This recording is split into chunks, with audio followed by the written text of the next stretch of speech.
السلام عليكم ورحمة الله وبركاته. أعوذ بالله من الشيطان الرجيم.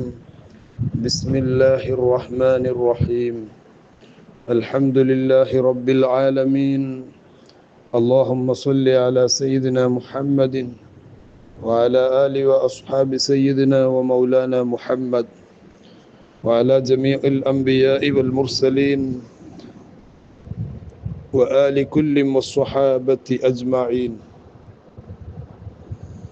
اللهم رب اشرح لي صدري ويسر لي أمري واحلل عقدة من لساني يفقه قولي. الصلاة والسلام عليك يا سيدي يا رسول الله. خذ بيدي قلت حيلتي أدركني يا حبيب الله. الحمد لله ثم الحمد لله ثم الحمد لله. അല്ലാഹു സുബ്ഹാനഹു വ തആല നമ്മുടെ ഈ മഹത്തായ ദർസ് സ്വീകരിക്കുമാറാകട്ടെ. അയ്യുഹൽ വലദ് ദർസ് 27. ഇമാം ഗസാലി റളിയല്ലാഹു അൻഹുവിൻ്റെ മദദും വലിയ കാവലും നമുക്കെല്ലാവർക്കും അല്ലാഹു നൽകട്ടെ. ആമീൻ. നമ്മുടെ സർവ്വരോഗങ്ങളും നമ്മുടെ വേണ്ടപ്പെട്ടവരുടെ എല്ലാ രോഗങ്ങളും അല്ലാഹു പൂർണ്ണമായി ശിഫാ നൽകട്ടെ. ആമീൻ യാ റബ്ബൽ ആലമീൻ.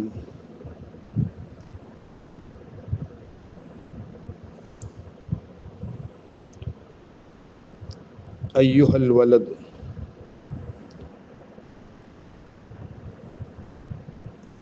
ഖദ് അലിംനാ മിൻ ഹാത്തൈനിൽ ഹിക്കായത്തൈൻ. ഈ പറഞ്ഞ ഹിക്കായത്തുകളിൽ നിന്ന്, ഈ രണ്ട് ഹിക്കായത്തുകളിൽ നിന്ന് നമ്മളൊക്കെ മനസ്സിലാക്കി അന്നക ലാ തഹ്താജു ഇലാ തക്സീരിൽ ഇൽം. ഇനി കുറേ ഒന്നും പറയേണ്ടതില്ല നിങ്ങളോട്. നേരത്തെ ഷഖീഖുൽ ബൽഖിയുടെയും ഹാത്തിമുൽ അസ്വമിൻ്റെയും ഹിക്കായാത്തുകൾ നമ്മൾ വായിച്ചല്ലോ, നമ്മൾ പഠിച്ചല്ലോ. അത് പഠിച്ച ആളുകളോട് ഇനി കൂടുതലൊന്നും പറയേണ്ടതില്ല. ഗസാലി ഇമാം ശിഷ്യനോട് പറയാണ്, ഇനിയിപ്പോൾ ഈ ഹിക്കായത്ത് നമ്മൾ ഹാത്തിമുൽ അസ്വം തങ്ങളുടെയും ഷഖീഖുൽ ബൽഖിയുടെയും ഹിക്കായത്ത് പറഞ്ഞു. അതുകൊണ്ട് ഇനി കൂടുതൽ വിശദീകരിക്കുന്നില്ല, കൂടുതൽ പരത്തി പറയുന്നില്ല. വൽആന ഉബയ്യിനു ലക്, ഈ സമയത്ത് ഞാൻ നിന്നോട് വ്യക്തമാക്കി പറയുന്നു, മാ യജിബു അലാ സാലികി സബീലിൽ ഹഖ്, അള്ളാഹുവിൻ്റെ മാർഗത്തിലേക്ക് പ്രവേശിക്കുന്നവൻ എന്തൊക്കെയാണ് നിർബന്ധമുള്ളത്. ആത്മീയ സരണിയിലേക്ക്, ആത്മീയ വഴിയിലേക്ക് കയറാൻ ഉദ്ദേശിക്കുന്ന ആളുകളുണ്ടല്ലോ, വെമ്പൽ കൊണ്ട് നിൽക്കുന്ന ആളുകൾ, അവരെന്തൊക്കെയാണ് അവർക്ക് നിർബന്ധമായിട്ടുള്ളത് എന്ന് ഞാൻ വിശദീകരിക്കാൻ പോവുകയാണ്. ഇന്ന് ആത്മീയതയുടെ ഒരു പ്രത്യേകമായ അന്തരീക്ഷത്തിലാണല്ലോ നമ്മൾ ജീവിക്കുന്നത്. അതുകൊണ്ട് ഇമാം ഗസാലി റളിയല്ലാഹു അൻഹുവിൻ്റെ ഈ ഉപദേശങ്ങൾ കൃത്യമായി നമ്മൾ പാലിക്കണം, നമ്മൾ പഠിക്കണം. അള്ളാഹു തൗഫീഖ് നൽകട്ടെ. ആമീൻ. ഗസാലി ഇമാം പറഞ്ഞു തുടങ്ങുകയാണ്, എന്താണ് ത്വരീഖത്തിലേക്ക്? അതാണ് ആത്മീയ വഴി. ത്വരീഖത്താണല്ലോ ആത്മീയ വഴി. ആ ആത്മീയ വഴിയിലേക്ക് പ്രവേശിക്കുന്നവന് നിർബന്ധമാകുന്ന കാര്യങ്ങൾ. ഫഅലം അന്നഹു യംബഗി ലിസ്സാലികി ശൈഖുൻ മുർഷിദുൻ മുറബ്ബിൻ. തർബിയത്ത് ചെയ്യുന്ന, നേരിലേക്ക് വഴി കാണിക്കുന്ന ഒരു ശൈഖ് നിർബന്ധമാണ്. അവിടെയാണ് നമ്മൾ കുടുങ്ങുന്നത്. ഇൻഷാ അല്ലാഹ് ശൈഖ് ആരായിരിക്കണം എന്നൊക്കെ ശേഷം പറയും. അപ്പോൾ ശൈഖ് നിർബന്ധമാണ്. എങ്ങനത്തെ ശൈഖായിരിക്കണം? ചീത്ത പറയുന്ന ആളല്ല, ഉലമാഇനെ ചീത്ത പറയുന്ന ആളല്ല, അവന് ശൈഖും അല്ല മുരീദും അല്ല. ഉലമാഇനെ അംഗീകരിക്കുന്നവരാണ് ശൈഖുൻ മുർഷിദുൻ, മുർഷിദായിരിക്കണം. മാർഗദർശനമാണ് നൽകേണ്ടത്, ചീത്ത പറയല്ല. മുറബിൻ, നല്ല ആത്മീയതയിലേക്കുള്ള തർബിയത്ത്. ലിയുഖ്രിജൽ അഖ്ലാഖ സൂഅ, ചീത്ത സ്വഭാവങ്ങളൊക്കെ ഇയാളിൽ നിന്ന് ഒഴിവാക്കാൻ. സൂഅ മിൻഹു ബിതർബിയതിഹി, അദ്ദേഹത്തിന്റെ തർബിയത്ത് കൊണ്ട് ഇയാളുടെ ദുസ്വഭാവങ്ങളൊക്കെ മാറണം. അതിനാ ശൈഖ്. ആലിമീങ്ങളുടെ പച്ചർച്ചി വാരി വലിച്ച് വെട്ടി വിഴുങ്ങാനുള്ളതല്ല ശൈഖ്. എന്തൊക്കെ ശൈഖുകളാണ് ഇപ്പോൾ ഉള്ളത്.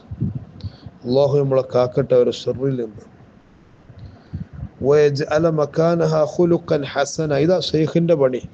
ചീത്ത സ്വഭാവമുള്ള ആ മുരീദിന്റെ ചീത്ത സ്വഭാവമൊക്കെ മാറ്റിയിട്ട് ആ സ്ഥാനത്ത് നല്ല സ്വഭാവം പ്രതിഷ്ഠിക്കുക. ഇതാണ് ശൈഖ് ചെയ്യേണ്ടത്. അത് മാത്രം നോക്കിയാൽ മതി എന്താ നടക്കുന്നതെന്ന്.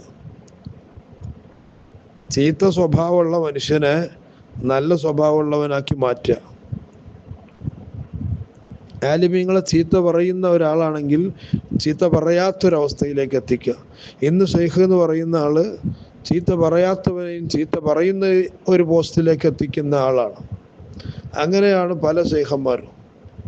നഊദു ബില്ലാഹ്. വമാന തർബിയ, എന്താണ് ഈ തർബിയത്ത് ചെയ്യുക എന്നൊക്കെ പറഞ്ഞാൽ അതിൻ്റെ അർത്ഥം യസ്ബഹു ഫിഅലൽ ഫല്ലാഹി, ഫഅലൽ ഫല്ലാഹി, ഒരു കർഷകനോടാണ് ശരിക്കും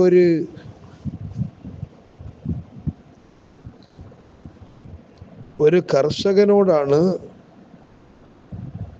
ഇതിനെ നമ്മൾ തുലനം ചെയ്യുന്നത്.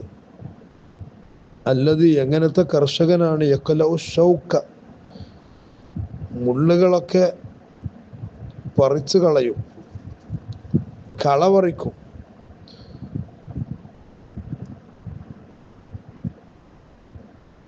വയുഖ്റജു നബാതാത്തിൽ അജ്നബിയ്യ മിൻ ബൈനി സ്സർഇ, കൃഷിൻ്റെ അടിയിലുള്ള കൃഷിയല്ലാത്ത മറ്റു പല സസ്യങ്ങളുണ്ട്, അതൊക്കെ പറിച്ചൊഴിവാക്കും. ലിയഹ്സുന നബാതുഹു വയുകമ്മില റൈഉഹു, എന്തിനാണ്? അപ്പോഴേ കൃഷി നന്നാവുള്ളൂ. എല്ലാം കൂടി വളർന്നാൽ, കാടും പൊന്തിയും എല്ലാം കൂടി വളർന്നാൽ കൃഷി ഉണ്ടാവില്ലല്ലോ. അപ്പോൾ കൃഷിൻ്റെ ഇടയിലുള്ള ആവശ്യമില്ലാത്തതൊക്കെ കള പറിച്ചു മാറ്റാനും അതിലുള്ള വണ്ടുകളും ചെള്ളുകളും ഇതൊക്കെ ഒഴിവാക്കാനും, അതുപോലെ അതിൽ ഈ കൃഷി അല്ലാതെ വരുന്ന പുല്ലുകളും ഒക്കെ ഉണ്ടാവുമല്ലോ, ഇതൊക്കെ പറിച്ചു നീക്കാനുമാണ് ഒരു കർഷകൻ എപ്പോഴും ചെയ്യുക. അതൊക്കെ ചെയ്യുന്ന ആളാണ് കർഷകൻ. അതുപോലെ ഒരു മനുഷ്യനിൽ എന്തുണ്ടാകും? ദുസ്വഭാവങ്ങൾ ഉണ്ടാവും. അനങ്ങിയാൽ ചൂടാകും, വൃത്തികേടല്ലാതെ പറയൂല, ആലിമീങ്ങളെ മുഴുവനും പച്ചർച്ചി തിന്നും, സാധാരണക്കാരെയും വല്ലാതെ കൊത്തിവലിക്കും. ഇങ്ങനെയൊക്കെയുള്ള ഒരു മനുഷ്യൻ, ആ മനുഷ്യനെ ഇതൊന്നും ഇല്ലാതാക്കുന്ന ഒരവസ്ഥ, ഇതിനാണ് തർബിയത്ത് എന്ന് പറയുന്നത്. നന്നായി ശ്രദ്ധിക്കണം. ഇന്ന് ത്വരീഖത്തിന്റെ പേര് പറഞ്ഞ് എന്തൊക്കെയാണ് നമ്മളെ നാടുകളിൽ നടക്കുന്നത്? നന്നാക്കുകയാണോ കേടുവരുത്തുകയാണോ എന്ന് ആലോചിക്കണം. ഇമാം ഗസാലി റളിയല്ലാഹു അൻഹു തുടരുന്നു, വലാ ബുദ്ദ ലിസ്സാലികി മിൻ ശൈഖിൻ യുറബ്ബീഹി വയുർഷിദുഹു ഇലാ സബീലില്ലാഹി തആല, അല്ലാഹുവിൻ്റെ റൂട്ടിലേക്ക്, അല്ലാഹുവിൻ്റെ വഴിയിലേക്ക് കൈപിടിക്കുന്ന ഒരു ശൈഖില്ലാതെ കഴിയൂല. ശൈഖ് വേണമെന്ന് തന്നെ എല്ലാവരും പറയുന്നത്, ഇമാം ഗസാലിയും മറ്റു എല്ലാ പണ്ഡിതന്മാരും പറയുന്നത്.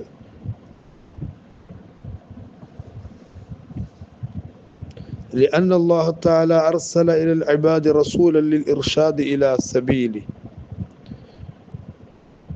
അല്ലാഹു തആല അടിമകളിലേക്ക് റസൂലിനെ അയച്ചു. എന്തിനു വേണ്ടി? ഇർഷാദ് ഇലാ സബീലി, അള്ളാഹിൻ്റെ വഴിയിലേക്ക് ഇങ്ങനെ കാണിച്ചു കൊടുക്കാൻ വേണ്ടിയിട്ട്. ഇതാട്ടോ അള്ളാഹിൻ്റെ വഴി, ഇതാട്ടോ നല്ല വഴി, ഇതാട്ടോ ചീത്ത വഴി.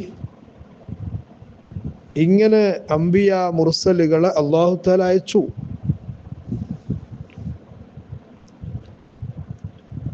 അത് തർബിയത്താണ് അവരൊക്കെ ചെയ്തത്. അമ്പിയാക്കളൊക്കെ ചെയ്ത് നല്ല സൂപ്പർ തർബിയത്ത്, സൂപ്പർ ഇർഷാദ്. അവിടേക്ക് ആരും എത്തൂലല്ലോ. ഏറ്റവും വലിയ തർബിയത്ത് നടത്തിയത് ഷഫീആയ ഹബീബായ മുത്ത് റസൂലുള്ളാഹി സ്വല്ലല്ലാഹു അലൈഹി വസല്ലമ തങ്ങളാണ്. വല്ലാത്ത തർബിയത്ത്, വല്ലാത്ത സ്നേഹ വായ്പകൾ നൽകിയ ആരംഭ റസൂലുള്ളാഹി. ഫൈദർതഹല സ്വല്ലല്ലാഹു അലൈഹി വസല്ലം മിന ദുനിയ, ദുനിയാവിൽ നിന്ന് ഒരു നബി വിട വാങ്ങിയാൽ ഫഖദ് ഖല്ലഫൽ ഖുലഫാഅ ഫീ മകാനി, അദ്ദേഹത്തിന്റെ സ്ഥാനത്ത് പ്രതിനിധികളെ അള്ളാഹു നിയോഗിക്കും.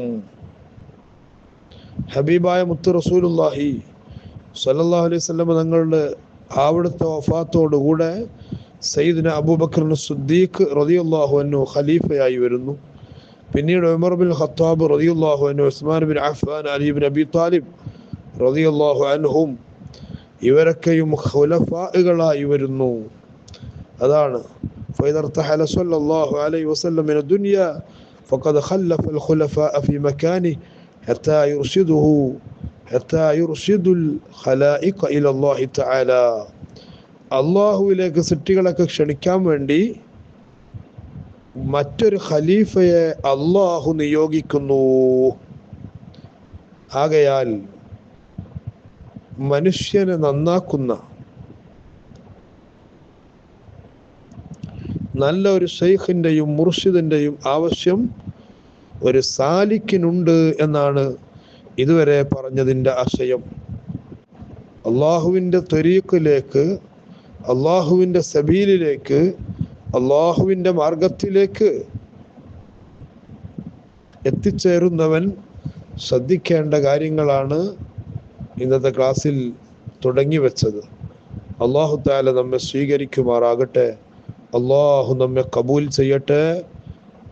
എല്ലാ രോഗങ്ങളും നമുക്കും നമ്മുടെ മക്കൾക്കും, ഭാര്യമാർ, മാതാപിതാക്കൾ, ഉസ്താദുമാർ എല്ലാവർക്കും അള്ളാഹു തആല ശിഫാ നൽകി അനുഗ്രഹിക്കട്ടെ. ആമീൻ. എല്ലാ മരണപ്പെട്ടവർക്കും അള്ളാഹു മഗ്ഫിറത്ത് മർഹമത്ത് ചൊരിയട്ടെ. അസ്സലാമു അലൈക്കും വറഹ്മത്തുള്ളാഹി വബറകാതുഹു.